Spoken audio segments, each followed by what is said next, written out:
watching California Edition. I'm Brad Pomerance. We are coming to you from Washington, D.C., the nation's capital. We are in the Cannon House office building. We are joined by Ken Calvert.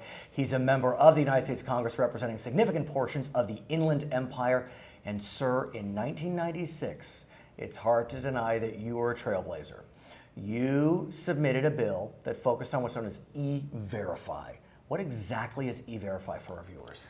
Well, it started out as a basic pilot program. It had 7 states involved, and what that program was all about was to verify whether or not someone who was coming to work was using legal documents. In other words, not using counterfeit Social Security numbers, especially in the seeking a job. That's simple. It's that simple. And it's interesting because when we think about the immigration debate, it's hard to deny that not only are people coming in for a better life, but they're coming in for jobs. That's correct. And if you want to stop the flow of undocumenteds, you got to stop the flow of jobs. Make sure the documents. Exactly. So here we are almost 20 years later, and we see that E-Verify is a very significant part of both a House bill that's been submitted and on the Senate side as well. It will be a part of any final bill. If there's a bill, I'm hoping that we will have a bill. And yes, E-Verify will be a big part. How does that make you feel? I mean, it may be a simple question, but I mean, you well, are onto something. It's important, and I'm just happy that the program is working out as well as it is. We have over 400,000,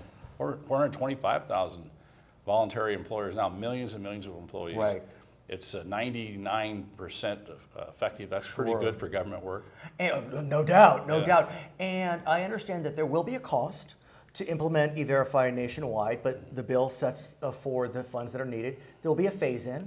Well, the basic infrastructure is already done. Okay. And so we're just expanding on the existing infrastructure. So really, the cost will be minimal. I want to talk to you about immigration because it's interesting that you had said, I hope we do get a bill. You're a member of the Republican caucus representing California, and I think it's fair to say that if I spoke with a Republican from another part of the country, they may not say that.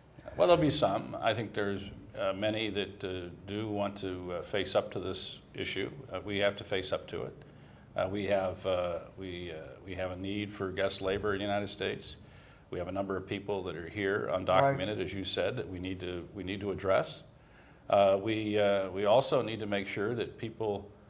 We need to know who people are who come to this country for national security reasons. And so when you speak with your caucus, and there are members that may represent communities with very small immigrant populations, with no significant agriculture, how do you convey to them what it is like for a district like yours, where significant ag, significant immigrant populations, it's just, if I can use the term, foreign to them. It's not an issue.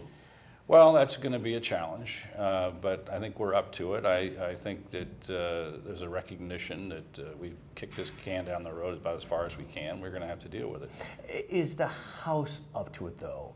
Because we know that on the Senate side, there's a comprehensive bill. On the House side, piecemeal E-Verify is one of the bills, but... Well, I like to use the word incremental. Incremental? We'll be doing some enforcement bills first. E-Verify is the first bill to be dropped.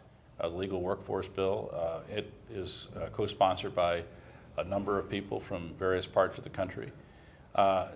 We'll be doing a guest labor bill, which is also extremely important. But if the Senate sends over a comprehensive bill, it's passed, what does the House do at that point? Well, again, the House will pass incremental bills. At some point, we'll bring those bills together, go to conference with the United States Senate, and work out a compromise. Are you confident that we will see immigration reform in this Congress? I think we have a good shot at it. I'd say 50-50, really? Early at the end, okay. 60-40. Well, that says a lot from Ken Calvert. For our viewers on HLN, we thank you for joining us. For our other viewers, we'll be right back. Sir, I want to continue our conversation to focus on what's known as the sequester. It's a Scrabble word, as one would argue, and not a lot of folks have a sense of what it's doing, what it's done. The sky didn't fall when the sequester hit, and so for those that are concerned about the sequester, that's been a challenge. What's your sense of the sequester?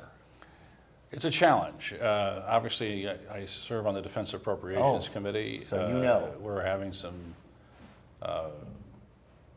issues that we're having to deal with. We're trying to give flexibility to the Department of Defense to deal with that.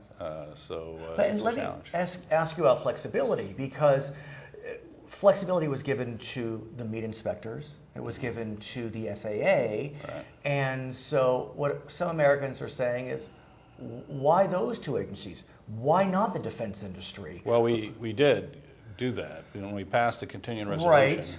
we passed the defense appropriation bill, which allowed for program managers to bring changes to the Congress, to the Appropriations Right. Committee, like a change order, to determine how they're going to move funds around the Department of Defense. But we're still seeing some pain Yeah. on the defense side. Right. I think you have, or you did represent portions of San Diego County, and we know that San Diego, 25% of their economy is based on defense. They're nervous. Yeah. They're really Ideally, nobody wanted to do this. We would have preferred to come together to do a budget deal and to work on the 2/3 of the budget we can't touch under Right. the sequestration. And that's what we ultimately need to do. Well, let's talk about that, because there's no doubt that Mr. Obama, the president, is looking for what's known as a grand bargain, where he's looking to address the 2/3, the entitlements, defense spending. The challenge becomes for Mr. Obama is he says he's willing to come forward on entitlements, but he wants the Republicans to come forward on taxes. We've done that. Exactly, and Mr. Boehner has said that with regard to the debt ceiling, that we gave Mr. Obama his tax increases, as they call it. Mr. Obama is saying, well, I want to look at loopholes. So, you know... We're willing to sit down and look at the entire tax code in its entirety, both the corporate tax code and individual tax rates, and to simplify the code, to broaden the tax base. We believe that there'll be more revenue from that with lower rates, more efficiencies, cleaning out the underbrush within the tax code. Ultimately, we don't think you need to raise taxes to do that, to get more revenue. And so, will that happen, though? I mean, I believe you. If it is to happen, it has to happen relatively soon, because when I say relatively soon, say before November, December. Because we're getting into political season. Right. It's not a secret. The president would like to see a different Congress. He would like to have the Democrats run both the House and the Senate, and then be able to pass what he wants to pass. I think as time goes on, he may understand that that's not going to happen. What's interesting is, and some would argue it's a blessing, some would argue it's a curse as it relates to the sequester, the economy is doing better. And so we see more tax receipts coming in. And so the next fight over the debt ceiling is actually going to be pushed. And so the debt ceiling fight presumably is the time when we can have a grand discussion about sequester, but then you come up against political season, so we're kind of in this pickle. It's still it is a difficult period, because we are bumping up against the debt limit. You're correct to say that we have more receipts coming in. The Treasury's not sharing with us as much information as we would like. Well, about the revenue. You're in the majority party in the House. Can't you just bring them on over and say, I wish it was that simple. Right. But they're not being overly candid with us about how much revenue is coming in. Mm-hmm. But there is more revenue coming in. So instead of running out of money on May 16th, right. I suspect we're probably good till September, October. That will give us some more time. But the problem is, just as you said, the more time it takes, the more difficult it comes to come into a deal. So I think we've got to get serious and get together sooner rather than later. You're a veteran member. I mean, you've been here for 20 years. People will look to you. You know, should we bargain? Should we deal? What's your sense?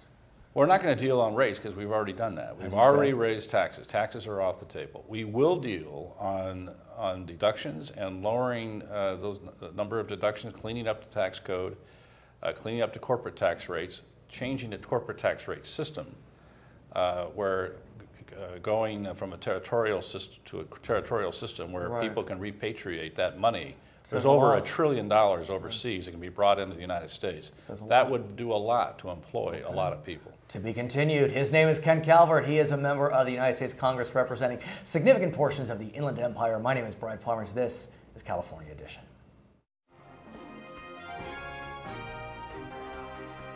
In 2012, how many potential employees were submitted to the federal government's E-Verify program? According to the U.S. Department of Homeland Security, employers have submitted 20 million potential employees to the nation's E-Verify program for review.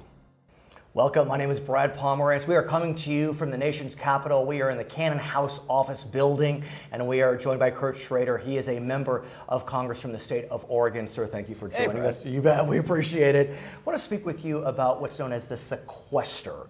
Let's try to bring it down to people like myself who don't know all the lingo and jargon. Well, how is the sequester impacting Oregonians, Californians, Americans? Well, adversely. It's a negative piece of legislation that was never intended to take effect. People were hoping that their Congress would rise to the occasion, make the tough decisions on tax reform and entitlement reform, but instead we couldn't do that. Couldn't reverted to our partisan camps, unwilling to address those issues. So the hammer that was supposed to force us to do the right thing ends up becoming a hammer that drives a very serious nail. Here's the challenge I see for members of Congress who are concerned about the sequester. We really aren't feeling much pain. I mean, yes, for a couple of days, the air traffic controllers, were being furloughed. Well, Congress fixed that, of course. Yeah, I wonder why. Of course, because you all fly across the nation. But be that as it may, the economy is doing better. Maybe it would do even better without the sequester. That is correct. But the markets are doing well. So it becomes a challenge, as I see it, for those that are trying to handle the cuts that we are seeing. Well, and I think it's a misrepresentation of the public that the sky is falling. But what will happen is, just like it's been happening over the last several years in America, that slowly but surely we're losing the edge that has defined us. What you're going to see is that there are less kids able to enter the Head Start programs, begin their education. American students are going to lose opportunities in the K-12 system. Title I special ed funding is going away. So what's happening in Oregon is that we're having to spend some of our general fund money to take care of stuff the federal government should be taking care of. And as a result, there's less money going for our K-12 education. So what is the answer in the final analysis? Because I've spoken with both Dems and Reaps. Both are concerned about the sequester, maybe for different reasons, but yet we don't hear discussion about the sequester. It's all talk about immigration reform or health care reform. So where do we go from here? Well, I think where we go from here is we're going to have the debt ceiling discussion. Right. But what's interesting, sir, is because the economy is doing better, that discussion may be pushed off to towards the end of the year. It will still come. So that's a blessing and a curse, though. It'll still come. Well, I'd say it's a blessing in that it gives us a chance, hopefully, to come to an answer, a more thoughtful answer on the sequester. And that's addressing the things that are holding America back. Small business and medium-sized businesses are struggling with the tax system. It's a Byzantine system. It takes me forever when I was a veterinarian to figure out my taxes and a lot of money to work with my accountants. So if we can get after tax reform and we can get after entitlement reform, we can make sure those programs protect jobs and actually are there for our kids later on. Well, there's no doubt that the president, Mr. Obama, is looking for those types of reforms. He is. We call it the grand bargain. Right.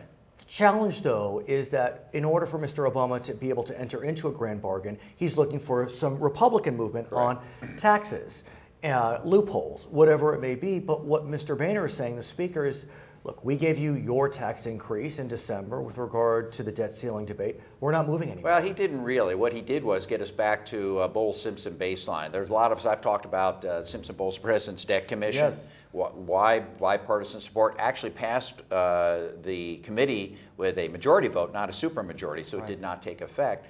But what we're talking about here is for my Republican colleagues, and I think, matter of fact, I've talked, but believe it or not, things are not quite as partisan in Washington, D.C. Come on. I'm just being honest. Right. We actually get along. It just came from 2 meetings this morning where Republicans and Democrats broke bread together. Well, let's talk more about that. For our viewers on HLN, we thank you for joining us. For our other viewers, we'll be right back.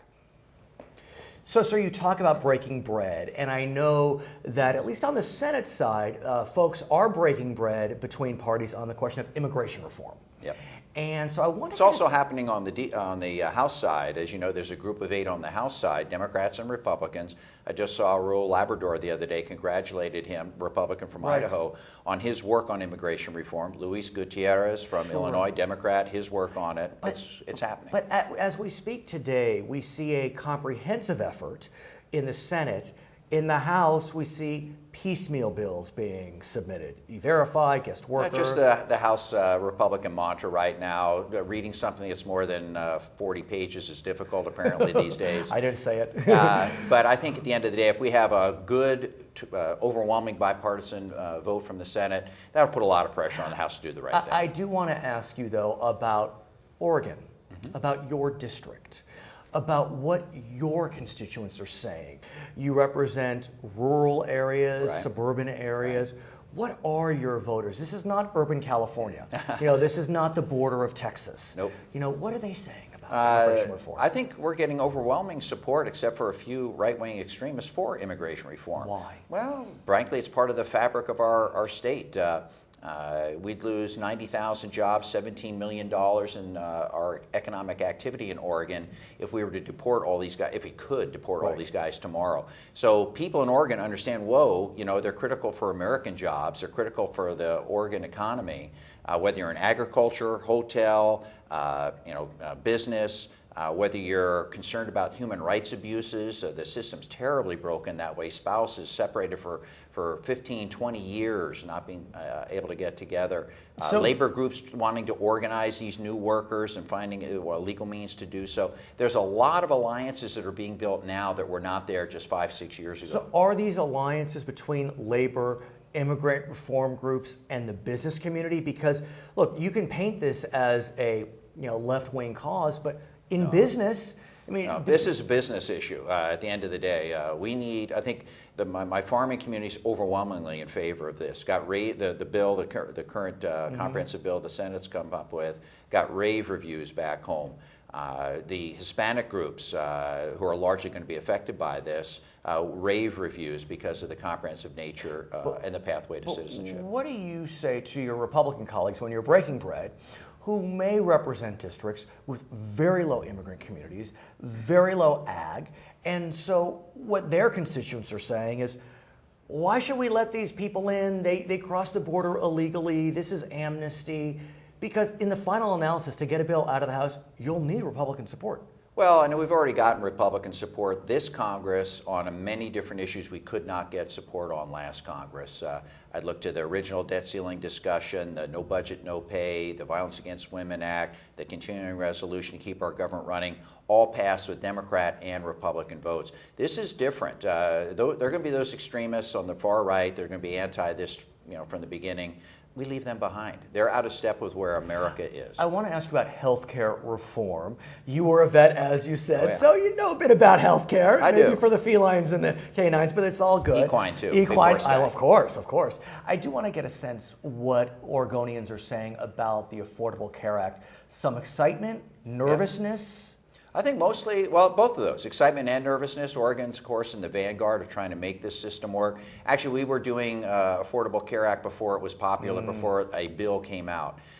We're taking it to the next level in Oregon with our coordinated care approach. That's really where the savings are.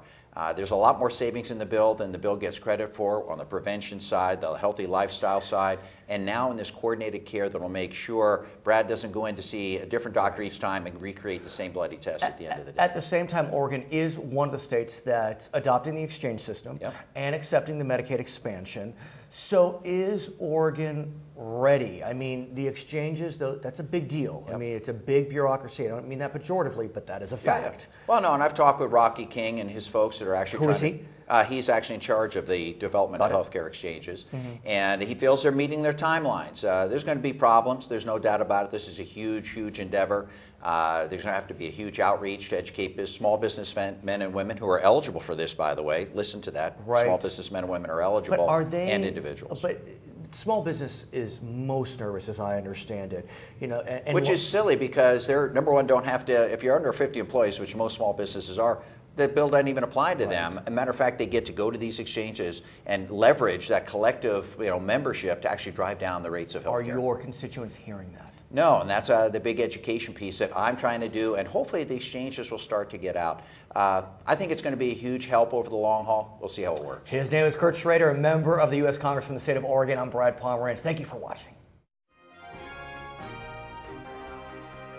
How many Americans could be eligible to participate in Medicaid under the Affordable Care Act's Medicaid Expansion Program? Up to 17 million Americans could be eligible for Medicaid when the Affordable Care Act is implemented on January 1st, 2014. Welcome to Washington, D.C., the nation's capital. My name is Brad Pomerance. We are joining you from Cannon's House Office building. Our guest today, Loretta Sanchez. She's a member of the United States Congress representing significant portions of Orange County. Thank you so much for joining us. Thanks for being here. It's always exciting. You bet. I want to speak with you about what we know as the Affordable Care Act, health care reform. When you return to Orange County, what are your constituents saying to you about the Affordable Care Act, Obamacare? Well, those who understand it are saying, gosh, why is it taking so long to get this put in place? And of course, I hope people understand it will start January of 2014. What does that mean? That means that almost everybody must carry health insurance. That's one of the main points of it. Individual mandate, upheld by the U.S. Supreme Court. That's correct. And so if you have health insurance because you're with a school district or a city or a major employer, you get to keep what you have. Don't worry about it. If you're a small business and you don't have health insurance for your people, or you don't get health insurance, for anybody that's under 50 employees, you don't have to worry about it. Your business doesn't have to do anything. They can if they want. Could get a subsidy. They could go to a small business exchange, a marketplace, where there'll be small business policies. You'll be buying with all the other small businesses, so hopefully it will be affordable and you can get it for your employees. But if you choose not to do that, again, under 50 employees, then you don't do anything as a business, and individually, all of the people that work for you and yourself, you can go to the individual exchange and get a policy there. And if you don't make enough, it's going to be, rated. If you're minimum wage, of course, you can't probably afford a full packet. Then the federal government will help subsidize it. So it will turn out to be about 10% of your income. What if you are on Medicaid? Could you receive coverage through Medicaid as a result of an expansion? Well, if there is an expansion to Medicaid, it means that more people will actually be included to be able to get Medicaid. So if you're on Medicaid, you're probably going to stay on it. But it's actually going to pick up, the federal government is paying 100% for the state to expand those people who are eligible for Medicaid. And of course, another thing we've done within the Obamacare, if you will, was to make more clinics and to help to work with them so that they're ready to go in people's neighborhoods, ready to be the people who are going to take a look at you. There's some concern, though, if I may, that California doesn't have enough primary care physicians. And for the Affordable Care Act to work, they need access to that gate. Absolutely. Let's see what's going on in Orange County. In Orange County, about 4 or 5 years ago, we had what we call one federal type of clinic. We had one clinic in all of Orange County that could actually accept federal monies so that it could get partial payment for helping people in the neighborhood, let's say. Now, I think we have 16 or 17. So through Obamacare over these 4 years, one of the things we've done is to begin to get that health care that's right in the neighborhood ready and open and able to take on more people. And on the Medicaid issue, some doctors in California aren't accepting Medicaid because they don't feel as if the reimbursement rate is high enough. So how do we address that issue, Congresswoman? Well, we continue to take a look at it in the Congress. One thing we do know is that we promised with Obamacare that we would go after the fraud and abuse these doctors who actually cheat people. And we've had one report back so far. We said we could probably find $600 billion over a certain period of time. Over 10 years or something sort. The first year, we found 60. So we're right on track. For our viewers on HLN, thank you for joining us. For our other viewers, we'll be right back. Congressman, I want to speak with you about immigration. You represent some beautiful areas in Orange County with significant Latino communities, significant Asian communities. When you speak to these communities, what are they saying to you about immigration reform? Well, remember that almost everybody who is here in the United States is here because they want to be here. They understand. They still believe. There's nobody who believes more than an immigrant in the greatness of America. They want to be here. They want a good job. They want decent public schools their kids can go to that are safe. They want to be able to own the home of their dreams, right? Even if it's just the American a little dream. thing, it's the American dream. So when you don't have status in this country, either because you didn't qualify under the current rules we have, or you qualified, but getting through those rules were so terrible. 10 years, you marry somebody, and then we tell you, oh, sorry, you have to stay in your home country, maybe up to 7 or 8 years, even though you're married, because that's just the way it is until we process you. Well, people... You're married. They You're get married for a reason. Exactly. They want to hang out together. So people have broken those, I would say probably about at least 40% of the people who have, quote, broken the rules are those people who had those types of situations. Or you're in the line, you're waiting for your green card, you're going through all the process, you've got a job, you've been doing everything. Your mother dies in the home country. Under our rules, you cannot go to her funeral. You cannot leave the country. What are you going to do? Not bury your mom? And what so about... people come out of status. So there's people out of status. So the immigrant communities are saying, please, Loretta, help us to get status in this country.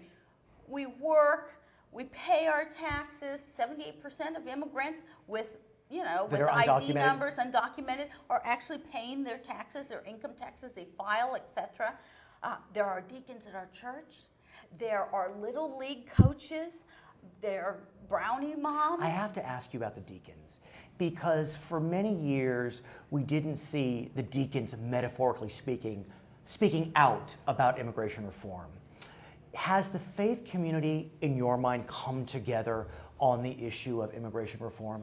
It's really interesting because, especially where I represent in Garden Grove and Santa Ana and Anaheim and Orange, it's a big faith community. I always tell people it's the Bible Belt of California. I understand. And it's interesting to see all of them come together on this issue and say, it is time to give these people hope, status, etc. Why? Because when we make them whole, when we allow them to be here, then people cannot take advantage of them. And it's these people who take advantage either by not paying them the wages that they earned, or criminals prey on these people. When one is downridden, when one is treated like that, it affects us as humans. It affects humanity. What does the business community say in Orange County? Business community wants this also. I have so many restaurateurs who tell me, Loretta, I have 10 guys. Let me pay a fine. Let me help them. Give them something. These guys are great. You know what it would take if you deported these people tomorrow? I'd have no business. Where would you all go and eat? And ag is saying that. I mean, we know that if you look at the ag rates, they have difficult times hiring American citizens. These American citizens, they don't want these jobs, for better or for worse. And so the salad bowl of America in Central California needs these, quote, undocumented individuals. I believe it was Alabama or one of those states who said we're going to criminalize people who rent places to people, etc. And so Hispanics, basically immigrants, but a good amount, fled that state. And guess what? Their gross domestic product went down. Why? Because the crops rotted in the fields. They actually saw their economy plummet. So when you speak with your Republican friends who represent the Alabamas, the Georgias, that don't necessarily have ag or immigrant communities, what do they say? Well, some, I think they've been convinced by some of the faith community that this is the right thing to do, that it will make America stronger when we do that. I think others say, hey, this is not my problem. I don't have any Hispanics. I don't have to worry about political repercussions. My people think we shouldn't be doing this, and they're going to be voting no. In the final analysis, do you truly believe that we will see immigration reform in this Congress? I think it's going to be difficult. You do? No doubt about it. It's going to be difficult. We have a plan by those 8 senators, right, bipartisan. It's already being attacked by those who want to undo it here in the House of Representatives. It's going to be attacked through the process in the Senate. We probably get something different, way different, we'll probably see. Worse than what we have in the Senate. Okay. What the senators put out, so it's tough. She's Loretta Sanchez, member of the US Congressman Brad Pomerance. This is California Edition.